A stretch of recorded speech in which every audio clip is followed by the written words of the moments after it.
ఫిబ్రవరి 11న ఉదయం 10 గంటల నుంచి సాయంత్రం 5 గంటల వరకు తాజ్ డెక్కన్ బంజారా హిల్స్ హైదరాబాద్లో. నమస్కారం, వెల్కమ్ టు ఐడ్రీమ్. నేను విజిత.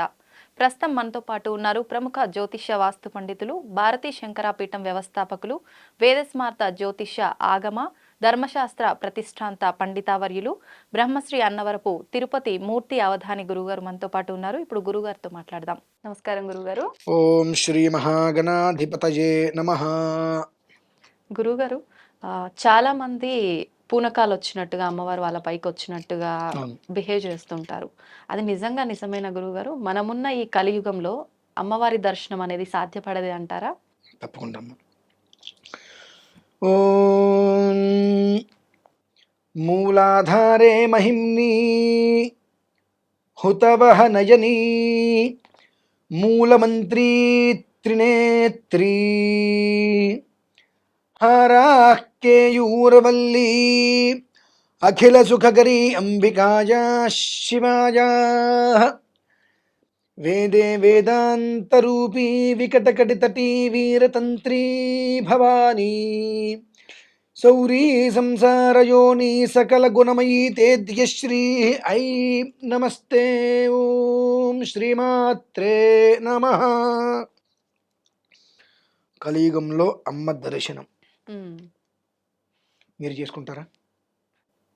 అలా అయిపోతుందా గురువు? మీరు చేసుకోగలరా? మీరు సిద్ధమంటే చెప్పండి, మీకు అమ్మవారిని నేను చూపిస్తా. ఓకే. ఎందువల్లంటే అమ్మా, చాలా తేలికైన పదార్థం అది. మనం అనుకుంటాం కష్టమైంది అని చెప్పి. ఓకే. మన సంపూర్ణ జీవితంలో ఒక 42 రోజుల్ని మనం పక్కన పెడితే అమ్మవారు వచ్చి మనతోటి మాట్లాడుతుందమ్మా. మాట్లాడటం. ఓకే. ఈ పూనకాలు రావడం కానీ ఇవన్నీ కూడా తన్మయత్వం. అంటే ఎప్పుడూ అమ్మవారిని ఆరాధించి మనస్సులో, అంటే బాహ్యకృతం అంతర్గతం. అంతర్గతంగా అమ్మవారి లోపల లీనమైనటువంటి వాళ్ళకి ఇవన్నీ నెత్తి పెట్టుకొని వెళ్తున్నప్పుడు తెలియకుండా అమ్మవారి యొక్క రూప తన్మయత్వంలో చేస్తుంది. ఆ వచ్చేసినప్పుడు వారి శరీరం అదుపు తప్పేస్తుంది. అందుకని ఇష్టం వచ్చేట్టుగా వాళ్ళు కొంతమంది నోట్లో నిమ్మకాయలు పిండేసినప్పటికీ కూడా వాళ్ళకి ఏమనిపించదు. ఆ తత్వ విధానం అదంతా. అదొక విధానం. అయితే మరి ఒక విధానము అమ్మవారిని ప్రత్యక్షంగా మనం దర్శనం చేసుకోవటం. అది సాధ్యమానంటే చాలా సాధ్యపడుతుంది. ఒక 42 రోజులు మనం మన జీవితాన్ని వదిలేయాలి. ఇది మనది కాదు అనేటువంటి విషయాన్ని తీసుకొని ఎక్కడో అడవిలోకి ఎక్కడికి వెళ్ళకండి, మన ఇంట్లోనే మనం కూర్చొని చేసుకోవచ్చు. ఏం చేసినా ఎక్కడ అడవిలోకి వెళ్ళండి, మన ఇంట్లోనే కూర్చొని అమ్మవారికి సంబంధించినటువంటి కొన్ని మూల మంత్రాలు, వాటిని మనస్సులోకి ఎలాంటి ఆలోచన రాకుండా మనం చేయగలగాలి. చేసినప్పుడు ఇందాక మీతో ఒక మాట అన్నా, ఇంత చిన్నపిల్లలాగా పరికినలంగా వేసుకొని ఇల్లంతా తిరిగితే బాగుంటుందని చెప్పి. ఆ రకంగా ఒక 2-3 సంవత్సరాల పిల్లలు ఇంట్లో పట్టులంగా పరికిని వేసుకొని గలగలగల తిరుగుతుంటే ఎంత సవ్వడిగా ఉంటుందో, ఆ రకంగా అమ్మవారు మన ముందుకు వచ్చి మనం అడిగేటువంటి ప్రశ్నలకి సమాధానం చెప్తుందండి. ఆ రూపం చూడంగానే మనకు ఇంతవరకు ఈ రూపాన్ని మనం ఎక్కడ చూడలేదు ఎవరు అనేటువంటి ఒక తెలియని ఒక ఆసక్తి మనకు కలుగుతుందండి. అమ్మవారు ప్రత్యక్షమవుతుంది. ఇది సుమారుగా ఒక 30 రోజుల తర్వాత. 40 రోజుకి దగ్గర వస్తున్నప్పుడు ఒక 16-18 సంవత్సరముల గల యవ్వనవతి స్త్రీ రూపంలో వస్తుంది అమ్మవారు.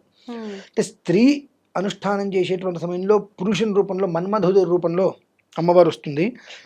అలానే పురుషుడు చేసేటువంటిప్పుడు స్త్రీ రూపంలో అమ్మవారు వస్తుంది. ఆ వచ్చి అమ్మవారు మాట్లాడేటువంటి సమయంలో మన చూపు అనేటువంటిది అమ్మవారి యొక్క నోటి వంక చూస్తున్నామా, కళ్ళ వంక చూస్తున్నామా, ఈ లలాట స్థానంలో చూస్తున్నామా అనేటువంటిది ఆవిడ గమనిస్తుంది. ఈ 3 కాకుండా మన చూపు ఇంకెక్కడికి వెళ్ళినప్పటికీ కూడా మాట వచ్చేటువంటి ధోరణిలో ఏమాత్రం తేడా వచ్చినప్పటికీ కూడా మన జీవితం అనేటువంటిది కేర్ ఆఫ్ ప్లాట్ఫారం. 36 సంవత్సరాలు పడుతుంది జరిగినటువంటి అనర్థం ఏమిటి అని తెలుసుకోవడానికి. ఎందువల్లనంటే ఒక మంత్రం సిద్ధి పొందాలి అంటే అన్నీ వదిలేయాలి. ఎలాంటి స్త్రీ అయినా సరే వస్తూ మనల్ని ఉద్రేకపరిచే మాటలు మాట్లాడుతుందమ్మా, ఏదో ఒక స్త్రీ రూపంలో వచ్చి. ఆవిడ మాటలు మనం వింటున్నామా లేదా అనేటువంటిది కూడా ఆవిడ గమనిస్తూ ఉంటుంది. గమనిస్తూ మన చూపుని ఆవిడ ఖచ్చితంగా గమనిస్తుంది. కానీ ఆవిడ అమ్మవారుగా వచ్చిన విషయం మనం ఎవరైనా గమనించలేం. అటువంటి స్థితిలో మన జీవితం అనేటువంటిది కంప్లీట్గా తలకిందులైపోయి ఈ ప్లాట్ఫామ్ మీద బ్రతకడం అయిపోతుందండి పరిస్థితి. అలా కాకుండా అమ్మవారి యొక్క రూపం ముఖవర్చస్సు మీద మనం దృష్టి కేంద్రీకరించి వాచామేంద్రియేణ విచ అమ్మవారి యొక్క పెదవుల నుంచి పదాలు ఎలా వస్తున్నాయి అనేటువంటి విషయం దృష్టి, ఆమె చూపు అనేటువంటిది తీక్షణ దృష్టి ఎలా ఉందనేటువంటి చూడటము, ఆమెకి ఇక్కడికి లలాట స్థానం, ఈ మూడిట్ల మీద మనకు దృష్టి కేంద్రీకరించినట్లయితే అమోఘమైనటువంటి మేధా సంపత్తి మన సొంతమవుతుంది. అనంతరం అమ్మవారు అక్కడికి వచ్చి కూర్చొని మీరు ఇక్కడ అడిగితే ప్రశ్న అక్కడి నుంచి ఆవిడ సమాధానం చెప్తుంది మీకు. ఇవి రీసెంట్గా మన పీఠంలో జరిగినాయి అమ్మ. ఆ జరిగినప్పుడు నేను అంటే ఇతపూర్వం దసరాకి ముందు నేను ఒక వీడియోలో చెబితే యుఎస్ఏ నుంచి కొంతమంది వచ్చారు. నాన్ సెన్స్, అమ్మవారు లేదు, ఎవరు లేరు, ఏం జరుగుతుంది అంటే, మరి రండి అమ్మవారు మీకు దర్శనం చేయిస్తాను, నేను ఇబ్బంది లేదు, మీకు శక్తి ఉండాలి అన్న. వచ్చారు, కూర్చున్నారు, ఒక 18 మంది ముత్తైదులు చుట్టూగా కూర్చున్నారు. 18 శ్రీచక్రాలకు ఆరాధన చేస్తున్నారు అమ్మ. చివరి రోజు విజయదశమి రోజు నాడు ఇక్కడ కూర్చున్నారు. అమ్మవారు ఎలా మాట్లాడుతుంది, ఏం చూస్తుంది అనే విషయం కూడా నేను వీడియో తీస్తూ అయినా నేను చూస్తాను అని వీడియో చూస్తూ ఫోటోలు తీస్తూ పెట్టుకుంటుంటే కొన్ని మంత్రాలు పారాయణ చేసి వజ్రంతో నీళ్ళు తీసుకుని అమ్మవారి ముఖం దగ్గర ఇలా పెట్టారమ్మా. పెట్టినప్పుడు ఈ కంఠం దగ్గర ఉన్నప్పుడు ఎలా అయితే కదలిక ఉంటుందో ఆ ఈ కదలిక అందరూ గమనించారు.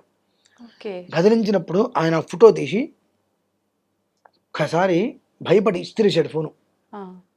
అంటే అప్పటి వరకు అమ్మవారు ఆ ఫొటోస్ నేను చూపిస్తా, 2 ఫోటోలు వేరేషన్ చూడండి. అప్పటి వరకు అమ్మవారు చాలా ప్రశాంతంగా ఉన్నటువంటి వ్యక్తి చాలా రౌద్రంగా, కళ్ళు కూడా ఎర్రగా అయిపోయి ఆ రౌద్రం చూశాడు. అతను భయం వేసి ఫోన్ పక్కన పడేసేసాడు. హాస్పిటల్ పడ్డారమ్మా. ఒక 3 రోజుల తర్వాత మళ్ళీ కొన్ని అమ్మవారి మంత్రాలు పారాయణ చేసి కుంకుమిచ్చ తీర్థం వేసిన తర్వాత లేచి వచ్చి ఇంకెప్పుడు కూడా నేను ఎవరిని కించపరచను అంటే ఏంటంటే అక్కడ అతను ఉద్దేశం ఏంటంటే అతను తప్పుగా ఏం మాట్లాడాల. ఏమన్నాడు, కంచి కామాక్షి అమ్మవారు మాట్లాడుతుందంటే నేను నమ్ముతా, శృంగేరి శారదా అమ్మవారు మాట్లాడుతుందంటే నేను నమ్ముతా, వాళ్ళు పీఠాధిపతులు, సంసార జీవితం లేదు వాళ్ళకి, కేవలం కూడా అనుష్ఠానంలోనే ఉన్నారు కాబట్టి నమ్ముతాను. నీకు సంసారం ఉంది, పిల్లవాడు ఉన్నాడు అంటున్నావు, నువ్వు పీఠం అంటున్నావు, నీతో అమ్మవారిలా మాట్లాడుతుంది అనేటువంటి విషయం నేను అన్నా. ఆయన ఒకటి గుర్తుపెట్టుకో, భక్త తుకారం ఆయన సంసారేగా, మరి పుష్పక విమానంలో ఎలా వెళ్ళాడు పైకి? అక్కడ ఏం చేశాడు ఆయన? 2 జీవితాలని బ్యాలెన్స్ చేసుకున్నాడు. ఇటు కుటుంబంగా వ్యక్తిగత జీవితంలోకి దేవుణ్ణి ఎంటర్ చేయాల, వైదికంగా అమ్మవారి దగ్గర ఆరాధన చేసేటువంటి సమయం కుటుంబాన్ని ఎంటర్ చేయాల, రెండిట్లకి మధ్యలో గీత గీశాడు. ఈ డోర్లోకి వెళ్తే ఇది సంబంధం లేదు, ఈ డోర్కి వస్తే ఇది సంబంధం లేదు, అలా బ్యాలెన్స్ చేసుకోగలిగాడు. అందుకని ఆయన్ని పుష్పక విమానం వచ్చి తీసుకువెళ్ళింది. అలానే నేను ఇలా బ్యాలెన్స్ చేసుకోగలుగుతున్నాను అన్న దానికి నమ్మకం వచ్చి ఫోటో తీసి వీడియో తీసి ప్రయత్నాలు చేశారు. ఏంటంటే ఏదైనా మన నమ్మకాన్ని అనుసరించి ఉంటుందండి. చాలా మందికి నేను ఛాలెంజ్గా కూడా చెప్పా, 42 రోజులు మీరు కనుక వచ్చి కూర్చుంటే అమ్మవారు మీరు అడిగేటువంటి ప్రతి ప్రశ్నకి సమాధానం చెబుతుంది. మీరు వచ్చి 42 రోజులు కూర్చోగలరా? నేను నిరూపించగలను. ఇంకొక చిన్న మాట కూడా చెప్తా. నేను అగ్నిహోత్రంలోకి దిగి హోమం చేస్తూ ఉంటా. నిజంగా ఆ శక్తే కనుక అమ్మవారు ఈశ్వరుడు ఇవ్వకపోతే దిగి చేస్తానా? దీని మీద కూడా చాలా మంది చాలా రకాలుగా మాట్లాడారు. అది సెకండరీ, ఇంకొక దాంట్లో మనం చెప్పుకోవచ్చు. అది మరి అందులో కూర్చొని నేను ఎలా చేస్తున్నాను, దేనికి ఏది కలపకూడదు. ఏ జీవితానికి ఆ జీవితం అనేటువంటిది దాన్ని నిర్ధారించుకుని దాని విధానాన్ని అనుసరించుకుంటూ వెళ్తే ఎలా అమ్మవారి దగ్గరికి మనం వెళ్ళటం కాదండి, మనం చేసేటువంటి పనులను దృష్టిలో ఉంచుకొని భగవంతుడు మనల్ని వెతుక్కుంటూ రావాలి. మనల్ని వెతుక్కుంటూ వచ్చేటువంటి భగవంతుడు ఎప్పుడు మనల్ని వదిలిపెట్టవాడు. మనం వెతుక్కుంటూ అమ్మవారి దగ్గరికి వెళ్తే మనం పట్టుకున్నంతసేపే ఆవిడ ఉంటుంది. మనం వదిలేస్తే ఓకే నీకు వద్దు కాబట్టి వదిలేసి ఎవరైనా వెళ్ళిపోతుంది ఆవిడ. అదే మనం చేసేటువంటి ప్రక్రియలకి ఆవిడ వచ్చి మనల్ని పట్టుకోగలిగితే జీవితకాలం మనల్ని పట్టుకుని ఉంటుంది. ప్రశాంతమైన వాతావరణం అక్కడ ఏర్పడుతుందమ్మా. అందుకని కలియుగంలో భగవద్ దర్శనం చాలా అంటే చాలా తేలికమ్మా. ఎందువల్లంటే అదేంటండి అంత తేలిక ఏంటంటే 100 సంవత్సరాల జీవితం పోని 60 సంవత్సరాలు, 60 సంవత్సరాల జీవితంలో 42 రోజులు ఏపాటి? ఈ 42 రోజులు మనం ఎప్పుడైనా కూర్చోవచ్చుగా. ఇప్పుడు మనం 8 సంవత్సరాలు ఉద్యోగం చేసిన తర్వాత గవర్నమెంట్లో కొంతకాలం సెలవిస్తారు మనకు. 42 రోజులు నువ్వు సెలవు పెట్టి హాయిగా ఇంట్లో కూర్చొని నీ కుంపటి మీద వంట చేసుకుంటూ నువ్వు వ్యవహారం చేసుకుంటూ చేయొచ్చుగా. అది మనకంటే భగవంతుడి యొక్క సాక్షాత్కారం మనకు దొరుకుతుంది అని అంటే ఆ మైండ్ అటు వెళ్ళనివ్వదు. ఆటోమేటిక్గా మార్చేస్తుంది మొత్తం. శనివారం వచ్చిందా పబ్బుకి వెళ్దాం, ఆదివారం వచ్చిందా పార్కుకి వెళ్దాం. ఇవే మినహాయిస్తే ఈ 2 రోజులు ప్రశాంతంగా మనం కూర్చొని భగవద్ ధ్యానం చేసుకుందాం అనేటువంటి థాట్ రావట్లే. ఎందుకు రావట్లేదు అని అంటే, ఎటు చూసినప్పటికీ కూడా రంగుల ప్రపంచం. ఆ రంగుల ప్రపంచం అనేటువంటిది ఆకర్షిస్తూ ఉంటుంది. అదేదో అందంగా ఉంది, బాగుంది అని ఆకర్షితులు అవుతారు. కానీ అది దెబ్బ తిన్న తర్వాత ఇది కాదు అని అప్పటికి జీవితం అయిపోతుందమ్మా. ఆ జీవితం అయిపోయే లోపు తెలుసుకుంటారేమో అనుకుంటూ ఉంటాం. కొంతమంది తెలుసుకొని బయటకు వస్తూ ఉంటారు, కొంతమంది తెలుసుకొని కూడా పాపం బయటికి రాలేకపోతూ ఉంటారు. బయటికి రాలేకపోయేటువంటి స్థితి ఏదైతే ఉంటుందో వాళ్ళని భగవంతుడు కాపాడతారమ్మా. ఓకే. తెలుసుకొని బయటికి రావటానికి, ఏముందిలే అక్కడ ఉండిపోవటానికి, బయటికి రావాలనేటువంటి ఉద్దేశ్యం పరిపూర్ణంగా ఉండి రాలేక ఇరుక్కుపోతారు చూసారా, సాలిగూడు లేరు ఏగా ఇరుక్కున్నట్టుగా. అలా ఇరుక్కుపోయిన వాళ్ళని కూడా భగవంతుడు కాపాడతాడు.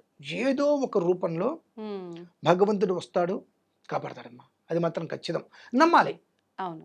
కాకపోతే ఇవాళ రోజుల్లో నమ్మకం అనేటువంటిది ఇద్దరిలో ఎవరో ఒకళ్ళకే ఉంటుంది, రెండో వాళ్ళు నమ్మిస్తూ వస్తారు.